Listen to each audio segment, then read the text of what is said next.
Hey everyone, Amanda Radke here, back for another episode of the Heart of Rural America podcast, the show where we highlight great people doing inspiring things in their rural communities to make agriculture and this country stronger.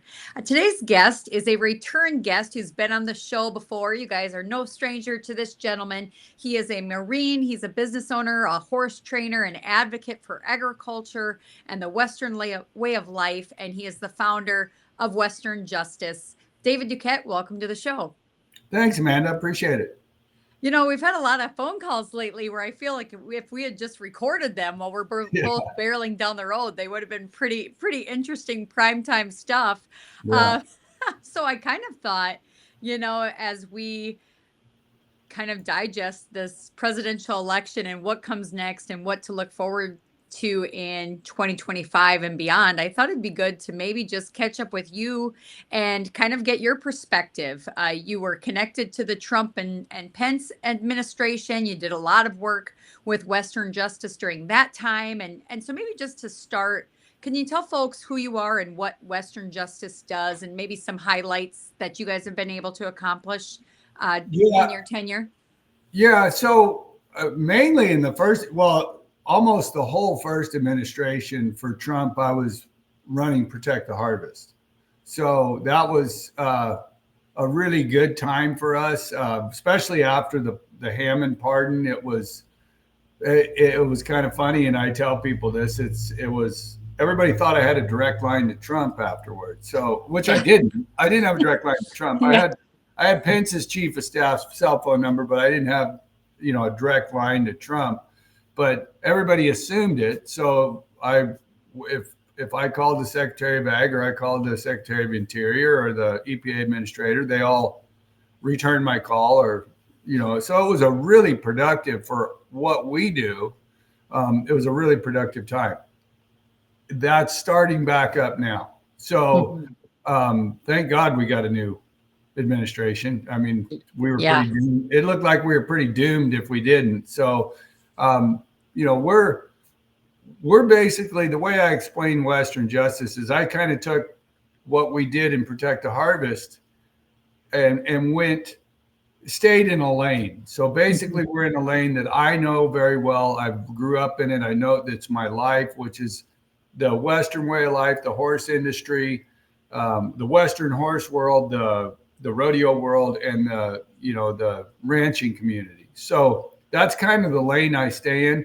And when I say that, I try to stay out of the cattle business because the cattle, as you know very well, the cattle business can be you can get yourself in a pickle with one group or the other just by saying the wrong thing when you do it. So I just have taken the stance of there's three main organizations out there, and I just stay away from them and let them deal with the ins and outs of the cattle industry. Because honestly, I'm not a cattle producer. I've never been a cattle producer. I've worked on some big ranches growing up, but I was a horse trainer. I got into this stuff, over the horse slaughter issue in 2006, trying to keep that going. And that pushed me notoriety wise to a point where it was a very interesting place to be, but it took somebody with some cojones to do it because nobody else wanted to do it. Nobody else wanted to be out there saying anything about it, even though they knew they wanted somebody to do it. But so that ended up being me and Sue Wallace. So that's how I got into politics. I was never involved. I had some great mentors, and they were great. Conrad Burns from Montana, the senator from up there, was fabulous on the Senate side. He took me under his wing there. And Charlie Stenholm, who was a 28-year congressman from Texas, is a blue dog Democrat, very stately, Texas gentleman kind of a guy, tall, thin guy, just a great human. And he was my house, the guy that took me around and got me wherever I needed to go in the house back then. So I got a lot of, I don't know if I want to call it notoriety. I got known pretty well early on. From the first time I went to DC, people started knowing who I was, and it made it so it was easier for me to maneuver. But I also had some other great mentors over there. One's who I consider the number one agriculture attorney that's ever lived in this country. Gary Bays. So he's actually on my board as my chief counsel, and he's on the board of my regular C3 board and C4 board. So he's, I've got some pretty high powered people that I've been involved with, and it's helped me to learn the ropes. So Well, and you're kind of hard to forget when you meet you. If you guys haven't met Dave in real life, he's very tall. He's a Marine. He's a cattle guy, and he's a Western, person, and he wears this big old cowboy hat everywhere he goes. So you kind of stick out in Washington D.C. just a little bit. It's kind of funny because now with the Yellowstone effect, you see a lot of people over there wearing cowboy hats, and they're, Yeah.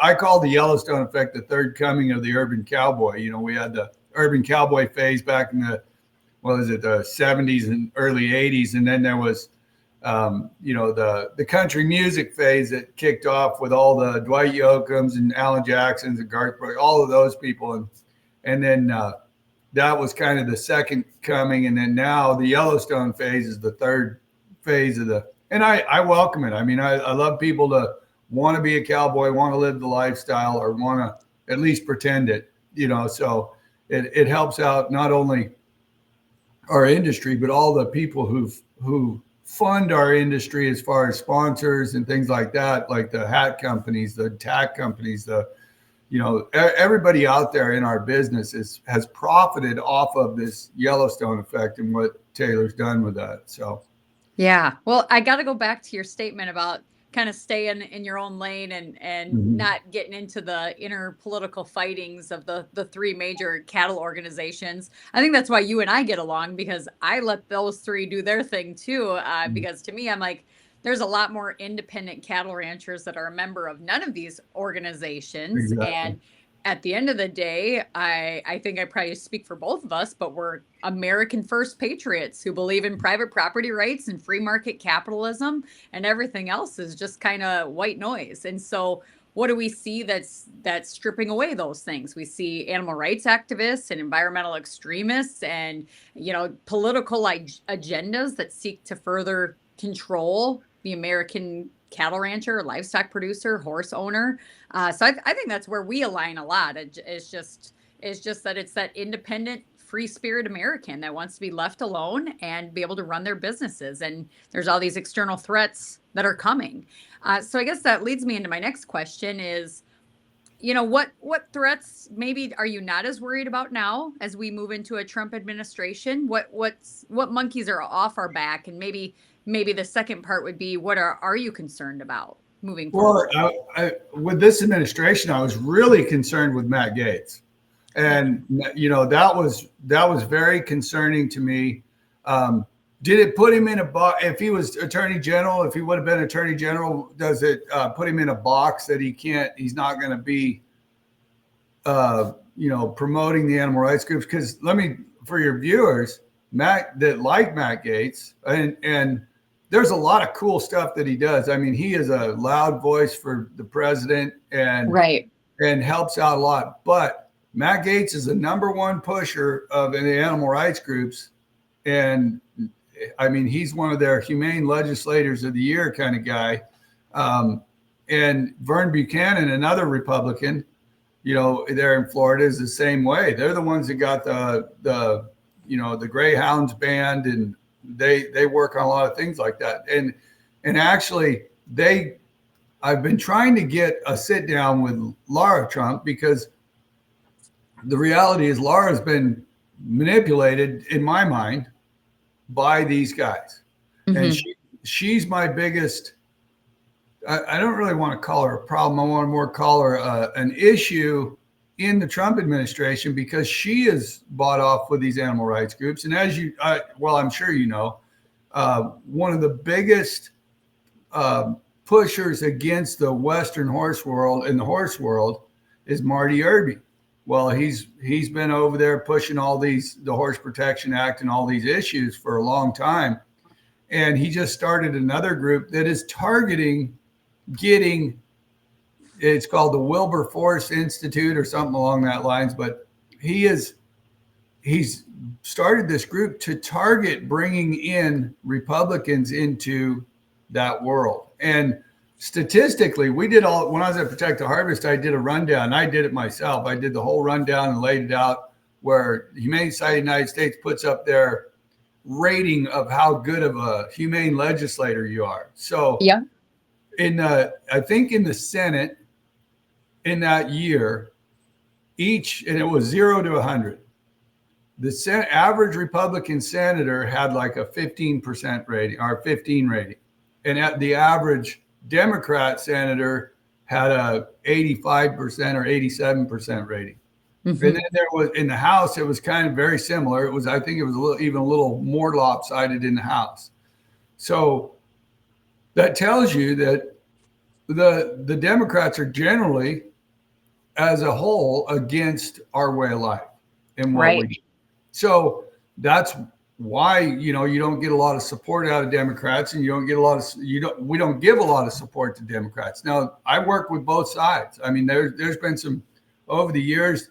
There was a Iowa congressman named Leonard Boswell that was just phenomenal on agriculture, and he was a blue dog Democrat. But there's hardly any of those guys left. The blue Yeah. dogs are gone, and those Hmm. are those people that ride right down the middle. Not they're just center left, not way left. You know what I mean? So uh, Right. we're in a world where we had to have that shift. And right Hmm. now, my favorite saying is the one about strong men create good times create weak men create hard Yep. times create strong men. We are right back going into that strong men create or good times phase. We're going back into that because the weak men have produced hard times for us, and we're headed back. And Well, it's well, funny. thank God. Yeah, that cycle. And I'm you can tired of the look, weak men. yeah, you can look back through our history and all the way, I mean, way back, and see that that's exactly what has happened. That same cycle comes through. So Absolutely. um, one of the big things that we have to do as an organization, but also as a group of people who are fighting for this, is we have to make sure that people don't just go, okay, Trump's in there. He's going to fix everything. No, we have to be at the table. He's not Right. going to, we can't fix everything. When we go in and we sit down and go over issues that we're having, that's how those issues get dealt with. We Right. cannot, we cannot relax. We can't just rely on him to know everything because he does. Hell, he talks about leaves and raking leaves in the forest for fire prevention.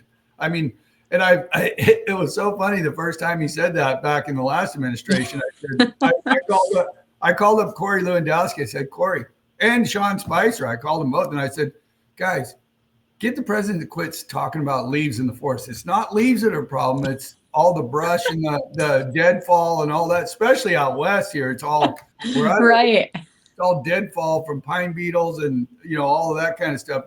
Our forests look like total fields of pixie sticks. You couldn't graze sheep in a lot of our mountain forests where they used to graze all the time because of the deadfall on the ground. I mean, and these aren't little trees; these are big pine Sure. trees just laying all over, and that's what needs to be cleaned up, not the leaves. We don't need to go rake leaves. We need to go. So Right. Well, and the, the he just said that the other day too. It was he like did. Oh we're no. gonna Yeah, rake we the got to leaves get you to before. DC. Yeah, Like, let's talk about grazing and logging and for real land yeah, management. exactly. Well, it's notable today. Uh, Matt Gates did withdraw as of today, as we record this, November 21st. There's several appointments that have been announced. One that's notably missing is the Secretary of Ag. Now, there's a lot of names circling around there. I know you and I have talked about some of those names, but one that's on the list is G.T. Thompson, which, going back to you talking about the high ranking with the activist groups, G.T. Thompson is from Pennsylvania. He's the current Secretary of Ag, or the not the Secretary of Ag, the House Representative, egg committee chairman, and Mhm. he received last year the award for most humane legislator from HSUS. So it's, and when we asked him about it, he just thought he kind of brushed it off as like not a big deal. But it's again, it goes back to my column this week, I wrote, Trump isn't going to save America. We are, because Mhm. now we have an opportunity to be on offense. Now we have an opportunity to actually make sure conservatives are doing conservative things to preserve what's right and good about this country, instead of just sitting back and hoping that Trump and his cohorts fix it. We have to be the one that vocalize what needs to be fixed and how it can be done.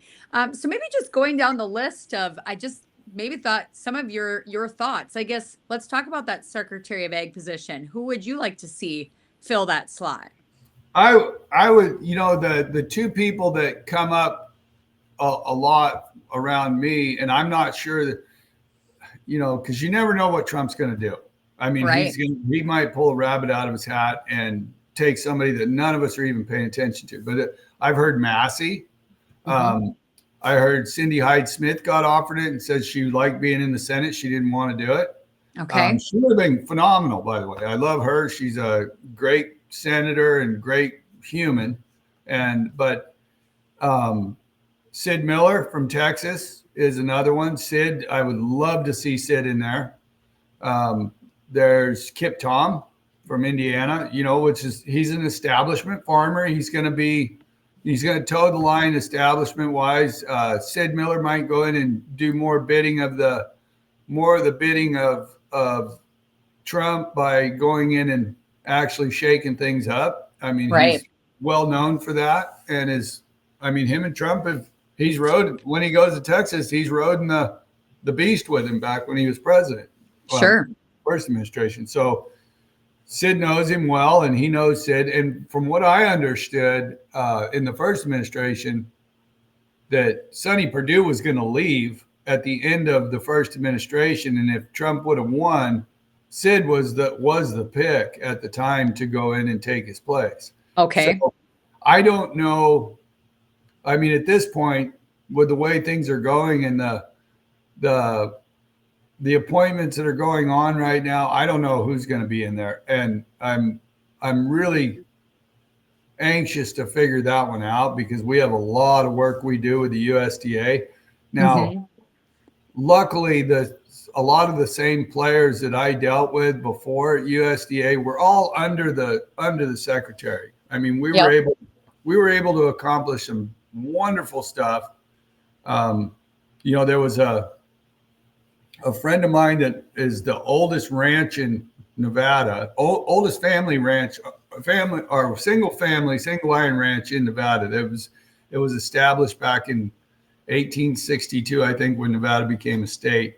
And she had wrote a 8-point grazing plan and sent it to Trump, and just sent a letter to him. And he actually called her. And the whole, I won't get into the whole call, but it was quite entertaining because she's a typical ranch woman and she didn't believe she was going to be talking to the president. So it was kind of a funny situation. But he talked to her for a half hour or better about this grazing plan that she sent. And then he sent it over to Sonny Perdue and David Bernhardt and said, you guys need to make secretarial orders about this. So they did. And it's a different name. It's a directive or something like that in the USDA, not a secretarial order. I think the Interior can do a secretarial order, but the USDA has to do a directive. Well, they did that. They finally got it worked out. He signed that executive order over Christmas, called this lady back and said, I'm going to do it over Christmas. We're not going to do a fanfare signing or anything like that because I don't want a bunch of publicity on it. Well, within 6 months, I was down in Burns with the Hammonds, going to a meeting with the BLM director for that area. And they were not, I asked him about it. I said, well, that thing says, and basically it said that they had to take care of, every department that had land had to take care of and identify 750,000 acres at a time every year and clean that ground up and get grazing back out on it and take care of it so that it would manage fires. It was all about fire management and mitigation and getting the grazing back out there. And nobody was doing it. And that's when I told, 2 months later, I was at Kevin McCarthy's Take Back the House event in Jackson Hole, Wyoming in 2020. And I told him, I said, I hope that some days, well, I told Sonny Perdue this. I said, Sonny, I said, Mr. Secretary, the reality is the Forest Service in the West is considered the most corrupt organization in the federal government. And I said, they're just flipping you. And I said, I'm not blaming this on you, but they're just flipping you and the president, the bird right now, and they're just waiting you out. And Right. they got their way. And then right after I said that was in a big meeting. And right after I said that, I looked at McCarthy because we were hoping he was going to take back the House in 2020, which he didn't. But I looked at him and I said, I hope that somebody in power someday is going to do something about bureaucratic reform, because these bureaucrats are the ones that are causing all these problems, putting ranchers out of business. And I don't know how much you know about what's going on in Nevada, but I use Nevada because it's so egregious. But there's hundreds of ranchers that have been either run out of business, couldn't litigate, whatever. The Hayes is probably the most famous case, where they ended up their ranch finally sold after a 45-year litigation with the federal government. Finally sold on the courthouse steps. Wow. And they couldn't do anything about it. Well, so many people had gone away prior to that because they didn't have the money to fight. They watched the Hages. They watched what happens when you fight against the federal government. And that kind of stuff needs to stop. The federal government is supposed to be there to aid us in being productive in the United States and making the United States productive, not to be, taking people's rights away and then putting them out of business and trying to get their land. I mean, there's millions of acres in Nevada that doesn't get grazed because they've cut all the allotments back. These are and it's all Forest Service. A lot of it's Forest Service stuff, where the Forest Service has kicked because every one of those mountain ranges doesn't look like there's crap on them, but you go out there and they used to graze them. They'd graze them with cattle and sheep, and they'd go through, they'd graze a certain amount of time with one and then go through with the other one and clean it up. And that's why the fires are so massive now. There's so much fuel on the ground that they can't slow them down. So I was just at American Agri Women, their conference here over the weekend, and talking to one of the ranch women there from Nevada, and she says it's just unbelievable, the cutting off of the water rights and just really kind of handcuffing the ranchers at every turn. It really does feel like the government hates the people at times, and I guess maybe as I look at these appointments, what makes me kind of really excited to see what shakes loose is Vivek and Elon with their Doge, their I've already office. I've already got a bunch of stuff I'm putting together in my mind and trying to start getting it on paper to write down, because right now these environmental groups that are trying to put us all out of business, Yep. Are getting funded. There's $800 to $900 million that goes out the back door of the Interior Department on sue and settle, the Equal Access to Justice funds, which Reagan put in there. So with a great thought of, before you couldn't sue the federal government, and now most of it's on the ESA stuff. So we need to go in and do a revamp of the Equal Access to Justice funds. We don't want to take away the full ability of, just take away that whole act, but because we want to be able to sue the federal government. Right. But these environmental groups have bastardized it so much. And when Aurelia Skip was the Fish and Wildlife Director, I went up there, me and Forrest Lucas were sitting and having a meeting with her, and she was just like, we can't keep up with all these lawsuits. And we get 2 or 3 lawsuits a day. Wow. And we can't respond to them. And if we don't respond to them, they win and they get their money. And these $300 an hour attorneys get paid out, some of them up to $3,000 an hour through that Equal Access to Justice fund. So we have all these environmental groups are being funded a lot by our own government. And this sue and settle deal. And it's ridiculous. So do you know much about the new EPA administrator then, this Lee Zeldin? I don't know a lot about him, but the good news was I was on the phone with Gary Bays, the attorney, And Gary is he helped form the EPA back when it was first formed, and Okay.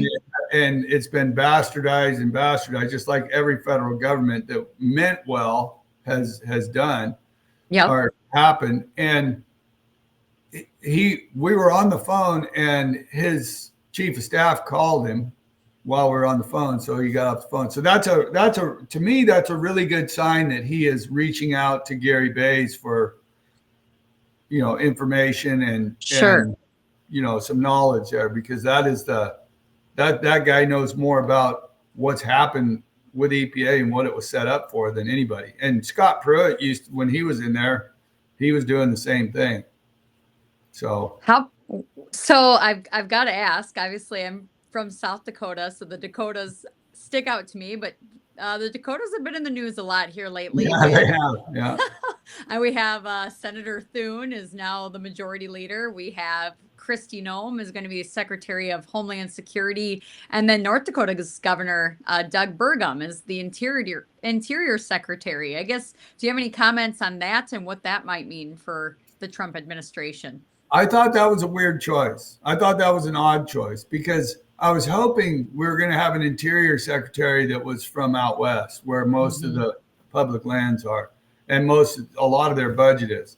Um, as we've talked about, I at one time I would have been for Kristi to be part of that, but because of her issues that she has with the tribes. The BIA falls under there. I deal a lot with the tribes. I do a lot Yep. of stuff for the tribes, and I have a lot of strong tribal ties. Even though I'm a card carrying Frenchman, I don't have Indian in me at all that I know of. But I do a lot of work with them, especially over their horse issues. So that's how I've gotten into helping them out a bunch. Um, the fact that she's banned from every tribe in the state of South Dakota that from stepping foot on them, that's a pretty would be a pretty tough job for her to have. But as Homeland Security, I think that's fine. That's a big department. It's a lot Yeah. of work. She's going to have a lot of good people around her to help her out and deal with a lot of that stuff. Burgum's the one I worry about, Hmm. um, because of the pipeline deal and his Yep. affiliation with that. Um, I don't know how much public lands. Do they have hardly any public lands in North Dakota? I don't probably no more than South Dakota does. I don't think Yeah. so. Um, Yeah. I don't, it's I've never looked at a map to see what North Dakota has for public lands and that the Interior Department would be over. Granted, having somebody else from a different view come in and go, hey, this is common sense and not bought off by special interest but we all know that the special interest got to him on the pipeline. Yep. So, that's going to be I'm going to hold my opinion until I start getting around him and able to meet him and see what he's going to do. I'm cautiously hopeful that he'll do the right thing on a lot of these issues. And we have a lot of issues, especially Right. in the Interior Department. There's a lot to unpack there.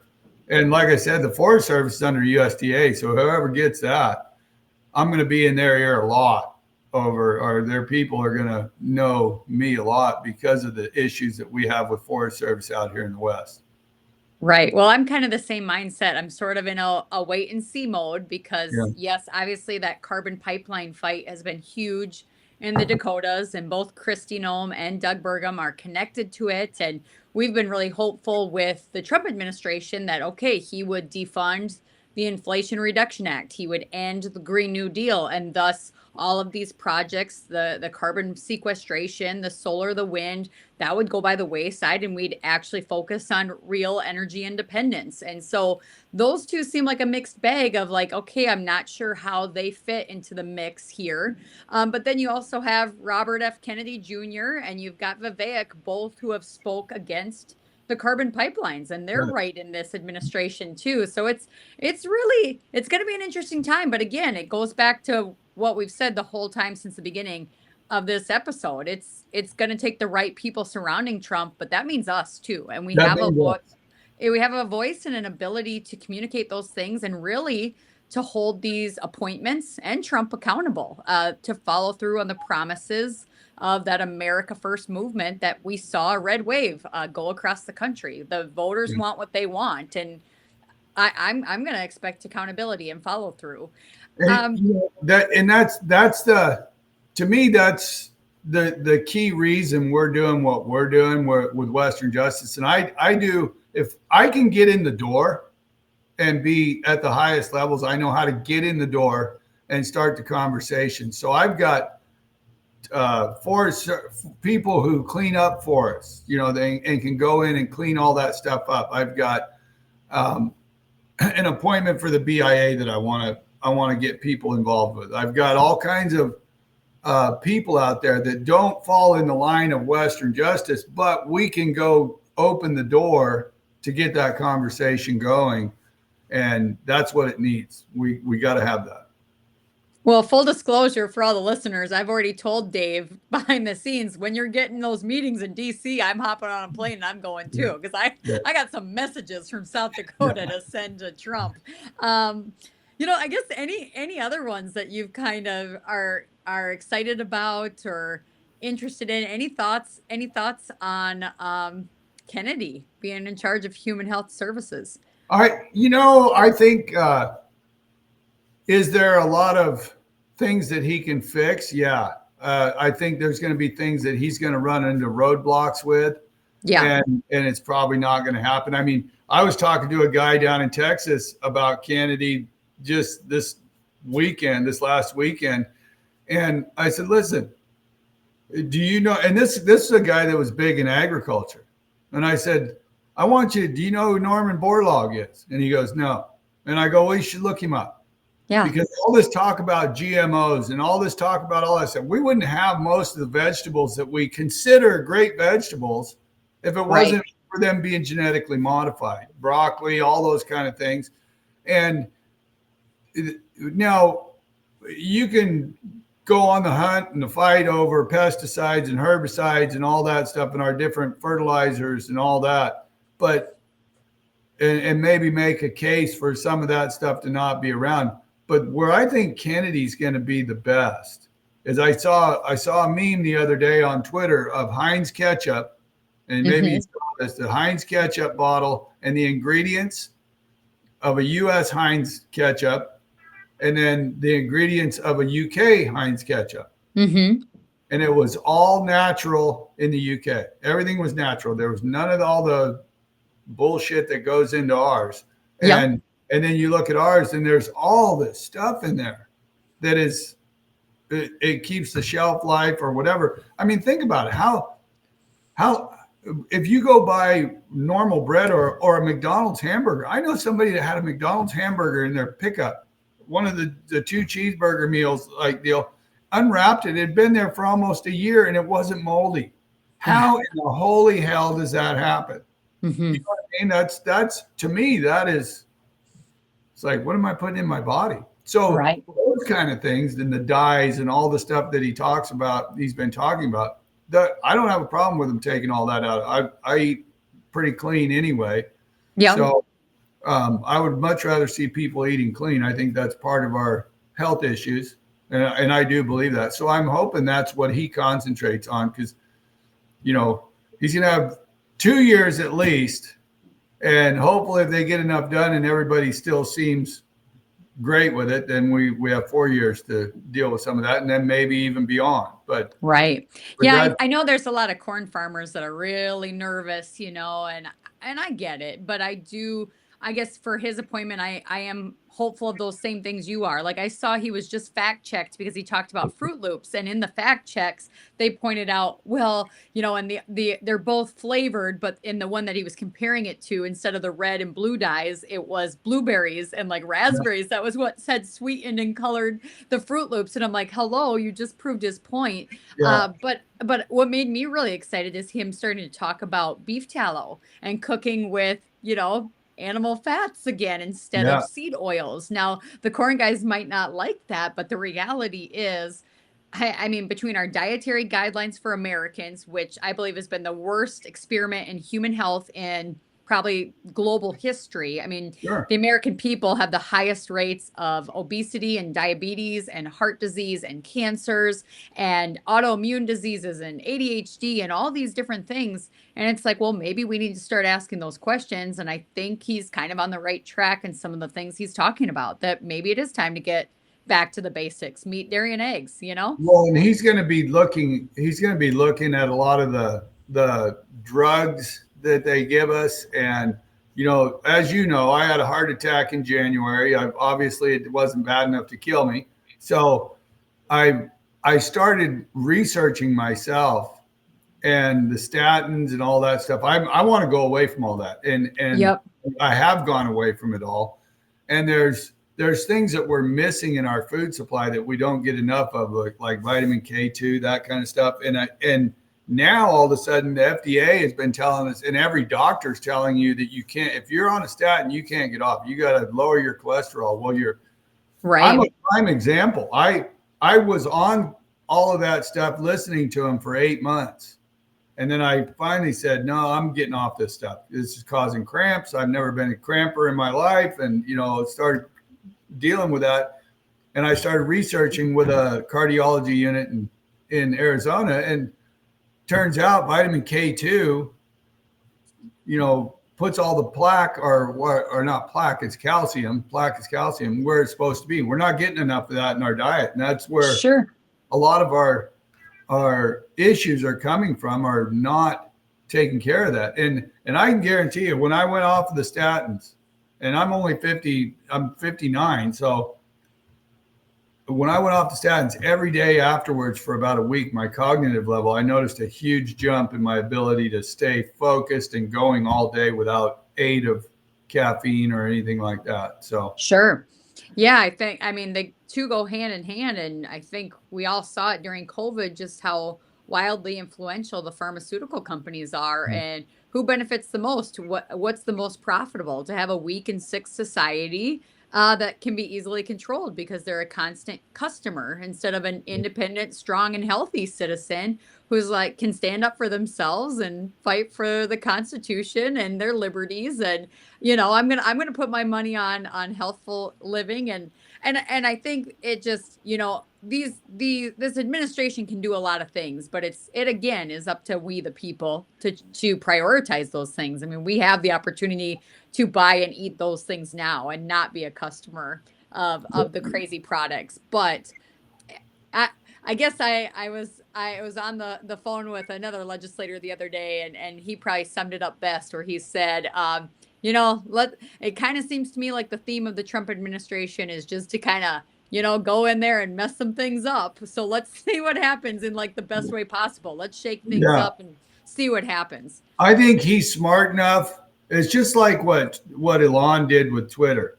He went in there and fired, three-quarters of the workforce, and they Yep. thought it was going to go down and go tits up and all that, and it didn't. It Right. went down. The usage went down for a little while because all the people that were using it, that were the opposition, went away. But it's built up now into a monster again.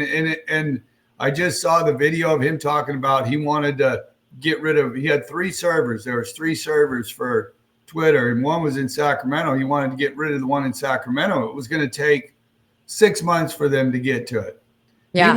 He turned his plane around, went back there, and went to Home Depot, bought wire cutters and a couple other things. And he went in there and rented a U-Haul and had his bodyguards help him get underneath the floor, cut the wires, and move the server into a truck and took it out of there in an hour. And he did that. And everybody said, all the technicians, all the smart people at Twitter said it was going to go down. It would take Twitter down. There was a little bit of a adjustment period. It didn't go down totally, but it was little glitches here and there for a day or two, and they got it all back together. Now he's down one whole server deal that he doesn't need anymore. Right. Oh, Well, if that's what they do and go and slash 75% of the federal government, I'm a happy camper. They don't yeah, need to do anything else, yeah, to be yeah, honest. yeah. That Here's would be. hoping. And it's funny because I got a lot of friends that are good people that work within the federal government that I Sure. deal with a lot. Yep. and they're all calling me and they're going, "Hey, can you help me get a job here? Or can you help me get a job? I want this position. I want that position. I want to move over to this one." And it's because they're all jockeying right now, going, "Holy shit, we got no place to go, and they're going to fire us all." Yeah. So, I mean, it's pretty entertaining to see the. I mean, and if any of them are listening, it's not. I'm not talking about it's entertaining for you guys, about you guys, but it's entertaining about the full level, FDA and all the different groups that you're seeing all these reports where all these people are talking about how they're gonna quit and disappear Right. and go have to find a job in the real world. Well, and there's obviously wonderful people that work for our government, but I don't think Mhm. anyone would disagree that our government is bloated and out of control, and we Right. have trillions of dollars in debt. And so Yeah. it's time to if we really care about the future of this country, yeah, the I have efficiency of a where. I have a really good friend. I'm not going to say her name. She's probably one of the smartest people I know. And she actually ended up being in the first Trump administration, and she was kind of like a sniper that went all over and was. She would call me. She talks like a Marine, and so she'd call me and say, "Dude, I just cut $20 million worth of fat frog farting in the mud kind of programs." And they were sending her around. She was going to different departments and cutting things like that in the first administration. So she was I mean, she cut probably hundreds of millions of dollars worth of programs in the first administration. And Wow. she's back on the team. So uh, it's So, gonna be fun to watch all this stuff happen because there's gonna be a lot of people crying. yeah, don't tempt me with a good time, let me tell you. Yeah, So, exactly. all right, so to close, because we've way blown past our time, what and I've got people fixing my heater in my house. Can you hear it? It's like so No. loud. Oh, so I guess just to kind of close, you're a Marine. You've been serving our country a long time through your service, but also your private life, your career. What advice would you have for people to kind of prioritize the future of this country and to move forward in a way that's on the offense instead of the defense in the next 4 years? Don't be a passenger. Get out there. Everybody, everywhere I go, even at Protect, for the 8 years I was at Protect the Harvest, and prior to that, and it always takes. I'm a team builder, so I go into an area, and if there's a problem going on, I need that Aaron Brockovich in that area to come out and help and coordinate. That knows a lot of people, all of that. So when there's issues, step up to the plate and be that person, kind of like what my friend Amanda does.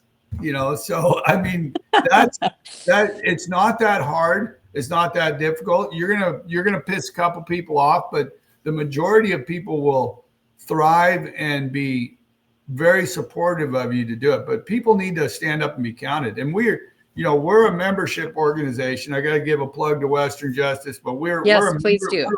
We're like the I tell people we're what NRA is to guns, we are to the Western lifestyle. So that's basically in a nutshell what we are. And we do a lot of work. We saved a ranch in Oregon from a $35 million DOJ lawsuit. So there's all kinds of different things we do. And you can go on our website and see a lot of it. But there's a lot of things that people don't see. And just know that when something bad comes up in DC on a bill, we're usually on it. And I'm usually on the phone talking to somebody that's on that committee that can either strip it, change it, or get it blocked, totally blocked. So I'll bet you every cycle I block at least minimum of 25 things to 100, depending on what the year is that the animal rights groups are really pushing a lot of stuff. And that doesn't even count the state level stuff we do. Right. Well, and yeah, I would encourage folks to check out Western Justice. And, people tell me all the time, thanks, Amanda, for fighting. And I always say, well, I'm only as good as the people that stand next to me. And that's Exactly. what Western Justice needs. They continue to need to grow their membership, their support to keep a guy like Dave on the road in DC out fighting the good fight. It takes many of us. And I truly believe, the load, the weight of it all is heavy at times, but the load gets a lot lighter if we carry it And together. Um, One thing that I like people to understand, and I want people to think about this, especially in your world where you're in the ranching and the farming community. There, if you put ranching, the Western horse world, which is the what I consider the Western horse, which represents about 75% of the domestic horse in the United States. So the cutting, the reining, the cow horse, the mounted shooters, and rodeo. You put ranching, the Western horse world, and rodeo together. There's no bigger, more financially well-heeled group of people in the United States. And if we mhm. all come together and we can come together under one blanket, we could be the biggest lobby in the United States. We could stop we could stop so much going on, even things you don't think about. Because anything that comes out of the Interior Department, the USDA, or the EPA that affects all these other groups like mining and timber and the oil and gas all affect ranching. So Mhm. if we all came together, we could effectively fix America. And we are the last bastion of hope of God fearing, patriotic people. The Western world is, in my I opinion.